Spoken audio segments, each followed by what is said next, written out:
Hello guys, welcome back to my channel. இன்றைக்கி நம்ம என்ன சம்மரி பார்க்க போகிறோம் அப்படின்னா, மேப்ஸ். இதை எழுதினவங்க ஜேம்ஸ் ரெய்னி. இந்த மேப்ஸ் அப்படின்ற போம் வந்து 2 வெர்ஷனில் இருக்குது, ஓகேவா? ஜேம்ஸே இதை 2 வெர்ஷனில் எழுதியிருக்காரு. ஒன்று வந்து அடல்ட் ஏஜில் அவர் எழுதினது, இன்னொன்று சைல்ட்ஹுட் டேஸில் அவரோட மெமரிஸை பற்றி எழுதினது, ஓகேவா? சைல்ட்ஹுட் டேஸில் அவரோட நாஸ்டாலஜியாவை நம்ம கூட ஷேர் பண்ணது தான் இந்த போம். இந்த பர்டிகுலர் போம் வந்து சோவெஸ்டோ ஹோம் அப்படின்னு சொல்லப்படுற ஒரு கலெக்ஷனில் இருந்து எடுக்கப்பட்டது. 2005 வந்து இதை பப்ளிஷ் பண்ணியிருக்காங்க. இவரோட ஆட்டோபயோகிராஃபியில் இதை பற்றி கொஞ்சம் டீட்டெயில்ஸ் மென்ஷன் பண்ணியிருக்காரு. என்ன அப்படின்னா, இவர் வந்து ஒரு எலிமெண்ட்ரி ஸ்கூலுக்கு போகிறாரு, ஓகேவா? அந்த ஸ்கூலில் தான் ஃபர்ஸ்ட் இவர் மேப்பை வந்து பார்க்குறாரு. நம்ம குழந்தையா இருக்கும்போது நம்மளுக்கு ஸ்கூலில் தான் மேப்பை நம்ம ஃபர்ஸ்ட்டு பார்த்துருப்போம் இல்லையா? அப்போ தான் மேப்னா இதுதான், இதில் வந்து கண்ட்ரி, ஸ்டேட்ஸ் இந்த மாதிரி டிஃப்ரென்ஷியேஷன் இருக்கும், இந்தந்த கலர்ஸில் இருக்கும்னு சொல்லிட்டு டீச்சர்ஸ் வந்து நம்மளுக்கு எக்ஸ்பிளைன் பண்ணியிருப்பாங்க. அந்த மாதிரி தான் இவரும் அவரோட சைல்ட்ஹுட் டேஸில் ஸ்கூலில் தான் ஃபர்ஸ்ட்டு நான் இந்த மேப்பை பார்த்தேன் அப்படின்னு சொல்கிறாரு. நெக்ஸ்ட்டு இவரோட ஸ்கூலுக்கும் இவரோட வீட்டுக்கும் ஒரு வாக்கபிள் டிஸ்டன்ஸ் தான் இருக்கும், ஓகேவா? நியர்லி ஒரு 1 மைல் டிஸ்டன்ஸ் இருக்கும். ஸோ இவரை யாரும் பிக் பண்ண வரமாட்டாங்க, சைக்கிள்லாம் இல்லாமல் இவர் நடந்து தான் வீட்டுக்கு போவார் அப்படின்னு சொல்லியிருக்காங்க. இந்த பர்டிகுலர் போம் வந்து ஒரு ஃப்ரீ வேர்ஸில் எழுதியிருக்காங்க, ஓகேவா? எந்த விதமான ஸ்பெசிஃபிக் அலைன்மெண்ட்டும் இல்லாமல் ஃப்ரீ வேர்ஸில் எழுதியிருக்காங்க. ஆக்சுவலாக இந்த போமோட அந்த ஃபார்மேட்டை நம்ம பார்த்தோம் அப்படின்னா அதுவே ஒரு மாதிரி மேப் மாதிரி தான் இருக்கும். இப்போ மேப் வரையணும் அப்படின்னா ஜஸ்ட் நம்ம ஒரு க்ளவுட்ஸ் மாதிரி வரைஞ்சோம் அப்படின்னாலே அது ஏதோ ஒரு காண்டினென்ட் மாதிரியோ கண்ட்ரி மாதிரியோ இருக்கும் இல்லையா? அதே மாதிரி தான் இந்த போமோட லைன்ஸும் இருக்கும். நம்ம அந்த எட்ஜஸ் எல்லாத்தையும் ஜாயின் பண்ணோம்னா ஏதோ ஒரு மேப் மாதிரி அது இருக்கும் அப்படின்னு சொல்கிறாரு, ஓகேவா? நார்த் ஈஸ்ட் ஆஃப் ஸ்டாட்ஃபோர்ட் அந்த இடத்துல தான் இவரோட ஸ்கூல் இருக்குது. ஓகே, சம்மரி பார்த்துடலாம். ஃபர்ஸ்ட் என்ன சொல்கிறாரு அப்படின்னா, என்னோட ஸ்கூல் டேஸில் தான் நான் ஃபர்ஸ்ட் மேப்பை பார்த்தேன். அப்போ தான் மேப்னா என்னன்றது எனக்கு தெரியும் அப்படின்னு சொல்கிறாரு. அந்த மேப் வந்து ரொம்பவே சின்னதாக இருந்துச்சு. ஆக்சுவலாக இந்த வேர்ல்டு வந்து எவ்வளோ பெருசாக இருக்கும், பட் இந்த மேப்பில் எல்லாமே ஒரு டாட் வச்ச மாதிரி தான் இருந்துச்சு. ஒவ்வொரு இடமும் ரொம்ப சின்னதாக இருந்துச்சு அப்படின்னு சொல்கிறாங்க. நம்ம இப்போ மேப்பை ஃபர்ஸ்ட் டைம் பார்க்குறோம். இப்போ கூகுள் மேப் வந்து ஃபர்ஸ்ட் டைம் நம்மளுக்கு தெரியுதுன்னா என்ன செய்வோம்? நம்மளோட வீடு அதில் எங்கே இருக்குதுன்னு சொல்லி சர்ச் பண்ணுவோம் இல்லையா? அதே மாதிரி அந்த சைல்ட்ஹுட் டேஸில் அவர் இருக்கிற அந்த பார்க் ஸ்ட்ரீட் அப்படின்ற ஸ்ட்ரீட் வந்து எங்கே இருக்குது அப்படின்னு சொல்லி தேடுறாரு. அப்புறம் மெக்கான் அப்படின்னு சொல்லப்படுற ரோட் சைடு, இந்த மாதிரி அவரை சுற்றி இருக்கிற இடங்கள் எல்லாம் அந்த மேப்பில் எங்கே இருக்குது அப்படின்னு சொல்லி ஒவ்வொரு இடமா தேடிட்டு இருக்கிறாரு. அந்த ஸ்கூலில் வந்து டைம் கேல்குலேட் பண்ணுறதுக்கு ஒரு கிளாக் இருக்கும். ஸோ அந்த கிளாக் எப்படி இருக்கும் அப்படின்றதையும், பெர்லின்ல இருந்து தான் அந்த கிளாக்கை மேனுஃபேக்சர் பண்ணுறாங்க அப்படின்ற டீட்டெயில்ஸும் கொடுத்துருக்குறாரு. இந்த போமை நம்மளும் சோல்ஃபுல்லாக டீப்பாக ரீட் பண்ணோம் அப்படின்னா போயட்டோடு சேர்ந்து அவர் கிளாஸில் இருந்து நம்மளும் அந்த மேப்பை அனலைஸ் பண்ணுற மாதிரி நம்மளுக்கு ஒரு ஃபீல் கிடைக்கும் அப்படின்னு சொல்கிறாங்க. ஸ்பேஸ் பற்றிலாம் அவங்க படிக்கிறாங்க. க்ரீன் கலர் விண்டோஸ் எல்லாமே அங்கே இருக்குது. அந்த ஸ்பெஷல் மேப்பை வந்து அவங்க எப்படி வச்சுருக்காங்க அப்படின்னா, பொதுவாகவே மேப்பை எப்படி வச்சுருப்பாங்க?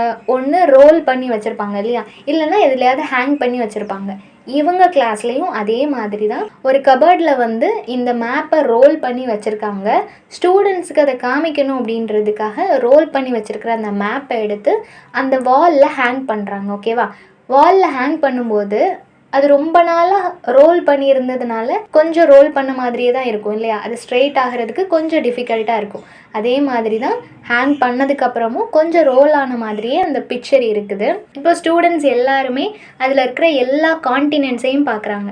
மேப்பில் வந்து எப்படி கொடுத்துருப்பாங்க அப்படின்னா, பர்டிகுலராக ஒவ்வொரு கண்ட்ரிஸ் இல்லை காண்டினென்ட் ஒவ்வொன்றுக்கும் ஒவ்வொரு கலர் மென்ஷன் பண்ணியிருப்பாங்க இல்லையா? ஸோ அப்போ தான் நம்ம ஈஸியாக ஐடென்டிஃபை பண்ண முடியும் அப்படின்றதுனால கலர் மென்ஷன் பண்ணி கொடுத்துருப்பாங்க. அந்த மாதிரி காண்டினென்ட்ஸ்க்கும் கலர்ஸ் மென்ஷன் பண்ணி கொடுத்துருக்குறாங்க. நெக்ஸ்ட்டு பிரிட்டிஷ், அப்புறம் அதோடு சேர்ந்த அந்த லேண்ட்ஸ் எல்லாமே ரெட்டிஷ் ஆரஞ்சு கலரில் கொடுத்துருக்காங்க. பொயட் வந்து என்னதான் சின்ன பையனாக இருந்தாலும் அதை எப்படி ஐடென்டிஃபை பண்ணணும், எது எந்த கண்ட்ரி காண்டினென்ட் அப்படின்றத அவரால் ஐடென்டிஃபை பண்ண முடியுது அப்படின்னு சொல்கிறாரு.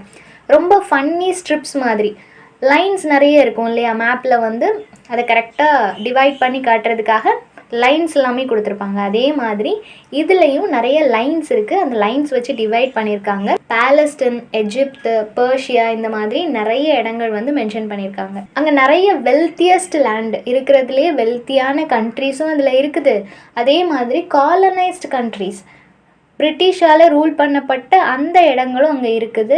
எல்லாத்தையுமே என்னால் டிஃப்ரென்ஷியேட் பண்ணி பார்க்க முடியுது. இப்போ மேப்பில் வந்து ரொம்ப கிறிஸ்டல் கிளியராக அந்த கண்ட்ரி நேம் இதிலேருந்து இது வரை தான் அந்த கண்ட்ரி அப்படின்றத கிளியராக கொடுத்துருப்பாங்க இல்லையா. ஸோ என்னால் அந்த மாதிரி பார்க்க முடியுது அப்படின்னு சொல்கிறாரு. நெக்ஸ்ட்டு ஃபஸ்ட்டே சொன்ன மாதிரி இவரோட ஸ்கூலுக்கு கொஞ்சம் பக்கத்தில் தான் இவரோட வீடு இருக்குது. ஸோ போகிற வழியிலெல்லாம் நல்ல க்ரீனரிஸாக இருக்குமா, பார்க்குறதுக்கே அவ்வளோ அழகாக இருக்கும். ஸோ நிறைய ஃபீல்ஸ் இருக்கும். எல்லாமே அவங்க அங்கிளோட இடம் தான். அந்த ஸ்கூல் டு அவங்க வீடு இருக்கு இல்லையா, இன்பிட்வீனில் இருக்கிற நிறைய இடங்கள் வந்து பொயட்டோட அங்கிளோட பிளேஸ் அப்படின்னு சொல்கிறாரு. ஸோ போகிற வழியெல்லாம் அவரோட அங்கிளோட பிளேஸ் எல்லாம் பார்த்துட்டே போவாராம். இவர் என்ன சொல்கிறாருன்னா, ஸ்கூல் முடிஞ்சு நான் வீட்டுக்கு போகும்போது அந்த வழியில் எனக்கு எந்த மேப்புமே ஹெல்ப் பண்ணுறது கிடையாது. எந்த ஒரு மேப்பும் வச்சுட்டு நான் வீட்டுக்கு போகிறதுக்கு வழி அதில் பார்த்துட்டு போகிறது இல்லை.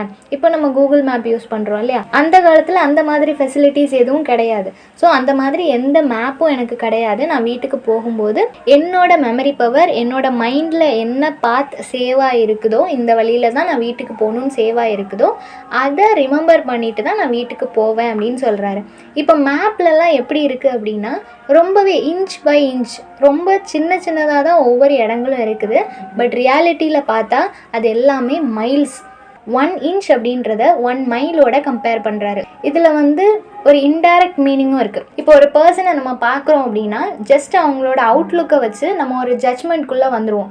சிம்பிளாக அவங்க இப்படி தான் அப்படின்னு சொல்லி ஜட்ஜ் பண்ணிடுவோம். பட் அவங்கக்கிட்ட பேசும்போது இன்னும் அவங்கள பற்றி நிறைய தெரிஞ்சுக்கும் போது தான் அவங்களோட ப்ளஸ் அண்ட் மைனஸ் வந்து அவ்வளோ இருக்கும் இல்லையா. ஸோ அவங்களோட நல்ல சைட் கூட நம்மளுக்கு தெரியாமல் அவங்க மேலே ஒரு பேட் ஒப்பீனியன் நம்மளுக்கு இருந்திருக்கலாம். பட் இன்னும் அவங்கக்கிட்ட டீப்பாக பேசும்போது நிறைய தெரிஞ்சுக்கும் போது அவங்களோட பாசிட்டிவ் சைட் நம்மளுக்கு தெரியும். இதே மாதிரி நம்ம ஜஸ்ட் ஒரு மேப்பை பார்க்குறோம் அப்படின்னா இது இவ்வளோ தானா, சின்ன இடம் தானே அப்படின்னு நினைப்போம். பட் அதில் சின்ன இடமா தெரிகிறது நம்ம நடக்க ஆரம்பித்தோம், ரியாலிட்டிக்கு வர்றோம் அப்படின்னா அது அவ்வளோ பெரிய இடமா இருக்கும். ஸோ எதையுமே அவுட்லுக் பார்த்துட்டு நம்ம ஜட்ஜ் பண்ணக்கூடாது அப்படின்னு சொல்கிறாங்க. Don't judge a book by its கவர்னு சொல்லுவாங்க இல்லையா. அந்த ஒரு கோட்ஸ் வந்து இதுக்கு நல்லாவே மேட்ச் ஆகும். ஏன்னா மேப் வந்து நம்ம நார்மலாக பிக்சரில் பார்க்கும்போது ரொம்பவே சின்னதாக தெரியும். பட் ரியாலிட்டியில் ஒரு பெரிய இடத்த ஒரு சின்ன பிக்சரில் கொடுத்துருக்காங்க அப்படின்றது புரிய வரும் அப்படின்னு சொல்கிறாங்க. கிளாஸில் நம்மளுக்கு டீச் பண்ணும்போது white colour snow, grey colour sky, இந்த மாதிரி ஒவ்வொன்றுக்கும் ஒவ்வொரு கலர்ஸ் வச்சு பிக்சர்ஸ் வச்சு நம்மளுக்கு மென்ஷன் பண்ணுவாங்க. பட் அதே மாதிரி தான் ரியாலிட்டியில் இருக்குதா அப்படின்னு கேட்டால் கொஷின் மார்க். ஒரே மாதிரி ஸ்கைனா நம்மளுக்கு ஸ்கை ப்ளூ அப்படின்னு நம்ம வந்து ஐடென்டிஃபை பண்ணுவோம். அது ப்ளூ கலரில் மட்டும்தான் இருக்கும் அப்படின்னு சொல்லுவோம். பட் அந்த சேம் ஸ்கை வேரியஸ் கலர்ஸில் இருக்கும். நம்ம எக்ஸ்பெக்ட் பண்ணாத கலர்ஸில் கூட சம்டைம்ஸ் இந்த ரெய்னி டைம்ஸ்லலாம் நிறைய டிஃப்ரெண்ட் கலர்ஸ் இருக்கும் ஸ்கையில். ஓகேவா. ஸோ எதையுமே நம்ம பர்டிகுலரைஸ் இது இப்படி தான் அப்படின்னு சொல்லி நம்ம ஜட்ஜ் பண்ணக்கூடாது. எல்லாத்தையுமே டீப்பாக அனலைஸ் பண்ணாமல் ஒரு கன்க்ளூஷனுக்குள்ளே வரக்கூடாது அப்படின்னு சொல்கிறாங்க. இன்சைட் த ஸ்கூல் எல்லா இன்ஸ்டிடியூஷன்லேயுமே வேர்ல்டு மேப் வச்சுருப்பாங்க. வேர்ல்டு மேப் அப்படின்னு சொல்லும்போது ரவுண்ட் குளோப், அந்த ரொட்டேட் ஆகிற மாதிரி, மேபி பிரின்சிபல் ரூம் இல்லை முக்கியமான ஏதோ ஒரு இடத்துல வந்து அந்த மாதிரி வச்சுருப்பாங்க.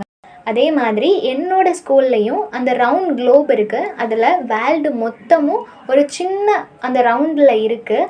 பட் நான் வெளியே வந்தேன் அப்படின்னா இந்த வேர்ல்டு ரொம்பவே பெருசு. அந்த குளோப் ரவுண்டை இந்த சின்ன பையனோட கையில் கூட வச்சிடலாம். பட் இந்த வேர்ல்டு அப்படின்றது நம்மளால் கம்பேர் பண்ணவே முடியாது. எந்த அளவுக்கு அது இருக்குது அப்படின்ட்டு நம்மளால் கம்பேர் பண்ணவே முடியாது. நம்ம இமேஜினேஷனுக்கும் அப்பாற்பட்டது தான் இந்த வேர்ல்டு அப்படின்றது. ஸோ இதில் இன்னொரு மீனிங் என்ன சொல்ல வராங்க அப்படின்னா, எந்த ஒரு விஷயமும் இவ்வளோ தான் அப்படின்னு நம்ம நினைக்கக்கூடாது. அதே மாதிரி ஒரு சின்ன விஷயம் நம்ம தெரிஞ்சு வச்சுக்கிட்டு நம்மளுக்கு எல்லாமே தெரியும் அப்படின்னு நினைக்கக்கூடாது. நம்மளுக்கு தெரியாதது, நம்மளோட இமேஜினேஷனுக்கும் அப்பாற்பட்டது நிறைய விஷயங்கள் இருக்குது. ஸோ எந்த ஒரு விஷயத்தையும் இவ்வளோ தான் அப்படின்னு சொல்லி லிமிட் பண்ணக்கூடாது, அதை ஸ்டாப் பண்ணக்கூடாது. நம்மளுக்கும் தெரியாத நிறைய விஷயங்கள் இருக்குது இந்த வேர்ல்டில் அப்படின்னு சொல்லி எல்லாத்தையும் தெரிஞ்சுக்கணும், அண்டர்ஸ்டாண்ட் பண்ணிக்கணும். எதுக்குமே ஒரு லிமிட் இல்லைன்றதை புரிஞ்சுக்கணும் அப்படின்னு சொல்கிறாங்க. பொதுவாக போம் அப்படின்றதே இன்டர்பிரிட்டேஷன் தான். பொயட் பாயிண்ட் ஆஃப் வியூ ஒன்று இருக்கும். அந்த பாயிண்ட் ஆஃப் வியூவில் தான் பொயட் எழுதியிருப்பார். But readers point of view ரொம்பவே முக்கியம். நம்மளோட ஓன் பாயிண்ட் ஆஃப் வியூவில் எழுதணும் அப்படின்னு சொன்னாங்கன்னா ஜஸ்ட் அந்த போமை வந்து திருப்பி ரீட் பண்ணுங்கள். நம்மளுக்கு வேறு ஒரு ஆங்கிளில் அவரோட ரைட்டிங்ஸ் தெரியலாம். ஸோ நம்மளோட ஒப்பீனியனில் இந்த போமை நம்ம எப்படி பார்க்குறோம் அப்படின்றதையும் நம்ம ப்ரெசென்ட் பண்ணலாம். அந்த போம் எதுக்கு ரிலேட் ஆகுதோ அது ரிலேட்டடாக நம்ம கம்பேர் பண்ணி நம்மளோட இன்டர்பிரிட்டேஷனையும் கொடுக்கலாம். ஸோ இந்த சம்மரி எல்லாருக்கும் புரிஞ்சிருக்கும்னு நினைக்கிறேன். நெக்ஸ்ட் என்ன டாப்பிக்கில் வீடியோ போடலான்னு சொல்லி கமெண்ட் பண்ணுங்கள். தேங்க்யூ ஃபார் வாட்சிங்.